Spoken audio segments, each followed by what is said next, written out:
see, the 5008 is essentially a stretched 7-seater version of the Peugeot 3008, and that car is Car Buyer's 2017 Car of the Year. When it comes to the 5008 though, is it as revolutionary as the 3008, or does it just feel like a jacked up MPV that just happens to look like an SUV? Inside is just like the Peugeot 3008, so it feels just like a concept car in here. I love the way the dashboard wraps round you, and the design details in here are fantastic. Obviously you've got the new style Peugeot small steering wheel, which looks great, and these piano shortcut keys look really, really good indeed. Now the use of plastics in here is fantastic. I mean, it's not style over substance in here at all, because there's some real quality. The plastics all feel very good indeed, so does the leather, and I love the use of material across the dashboard. It makes it feel really inviting in here. However, storage wise, it's a bit hit and miss really. Now the door bins easily pass the Car Buyer big bottle test. They're also flocked lined, which means your keys and other items stored in there don't rattle around. But the glove box, I mean, I've never seen a glove box so small in my life. You can't fit anything in there.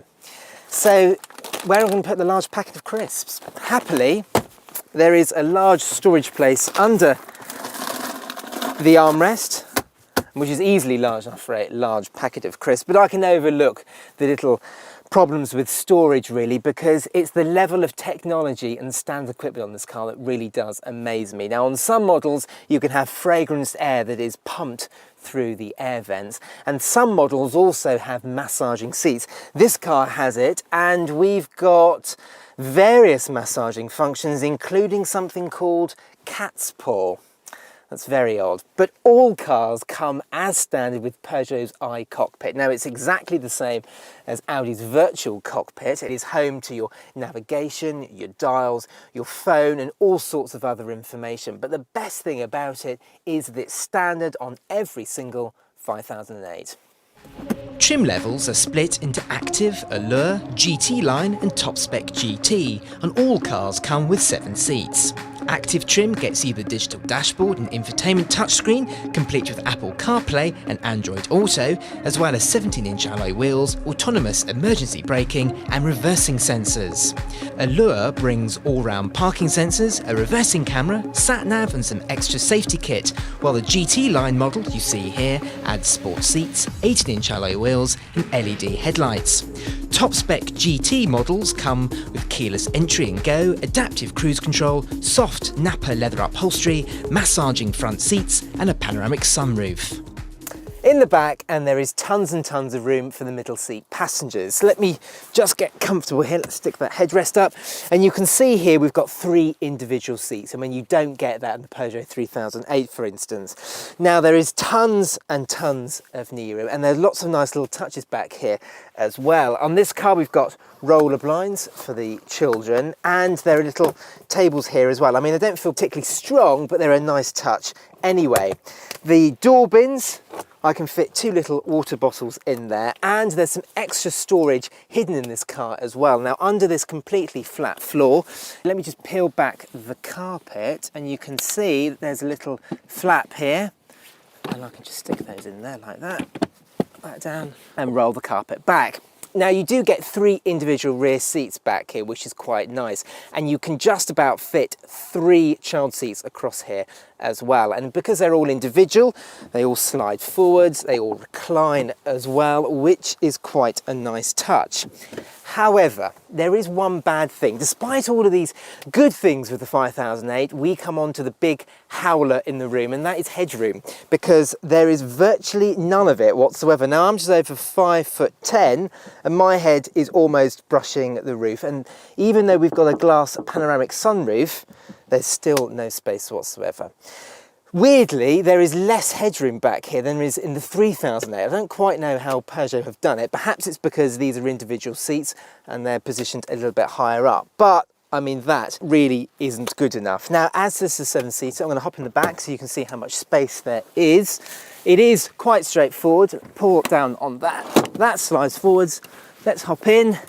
Let me pull down on this lever here so you can see a little bit more what I'm doing. And the same for this one. There we go. Right. So we've got two little individual seats back here, both positioned inboard so you can see straight down the middle and you've got a view out. Let me slide this backwards. I'll show you how much space we've got. Now, this is not too bad at all, is it? I mean, it's perfectly fine for adults on a short journey and perfectly fine for kids on longer ones.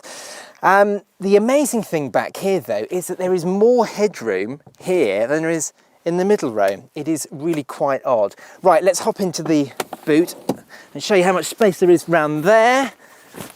Right, round at the back, lifts up the tailgate. Electric, as is so often the case these days.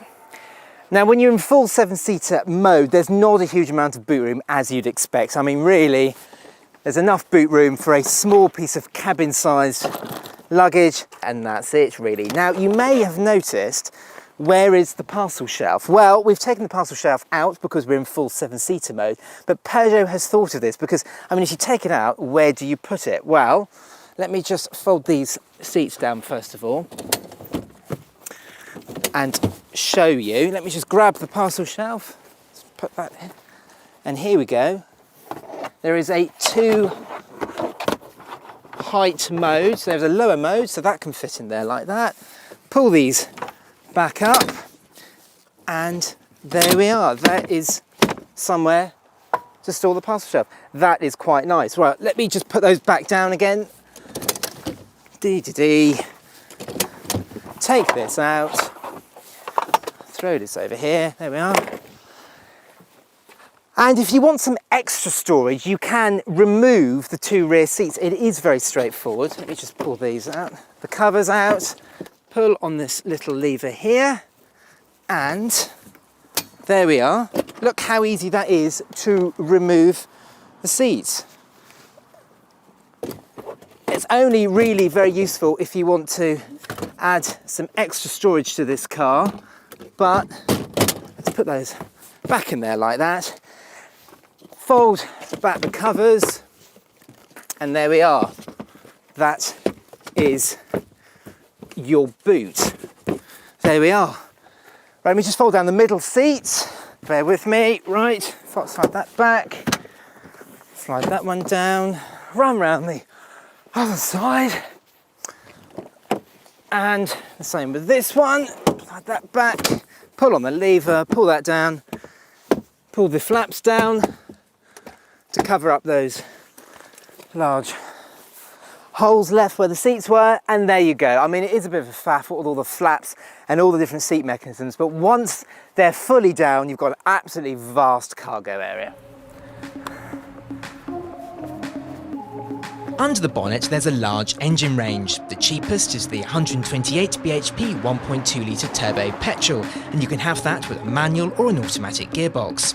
There's also 163 bhp 1.6 litre turbo petrol, which is auto only. The diesel range consists of a manual only 99 bhp 1.6 or 118 bhp 1.6 with manual or automatic gearboxes, which later in 2017 will be replaced by 128 bhp 1.5. There's also a 2 litre diesel with 148 or 178 bhp. Also, there's no 4-wheel drive, although you can spec your 5008 with advanced grip control, which does clever things to the traction control system to help you in slippery conditions.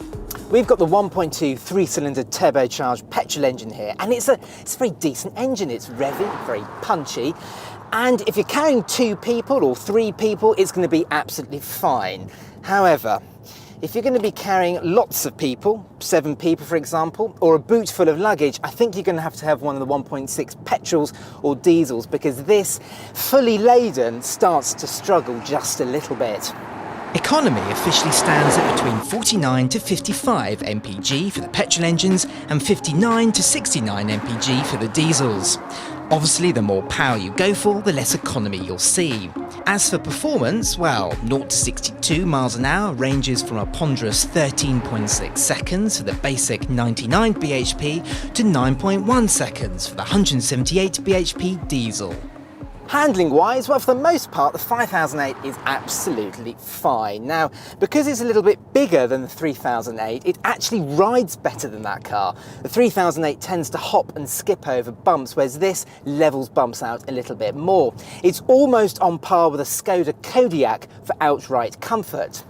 However, and this is a big however, because it concerns the small steering wheel. Now, this little wheel is absolutely fine on something small like a 208 or a 308, where it adds to the general fun of the car, but in something like this, it makes the car feel very nervous and restless, especially as the steering is quite sharp. Also, the 5008 does feel like a big car. Up front it feels like a 3008, but look over your shoulder and it feels like a big old MPV. So, should you buy a 5008 if you need a 7-seater SUV? And is it as good as the 3008? Well, if you want a comfortable, practical and funky 7-seater, then yes, but it doesn't feel as well resolved as a Skoda Kodiaq at being a 7-seat SUV. The 5008 just feels like an MPV with a high driving position.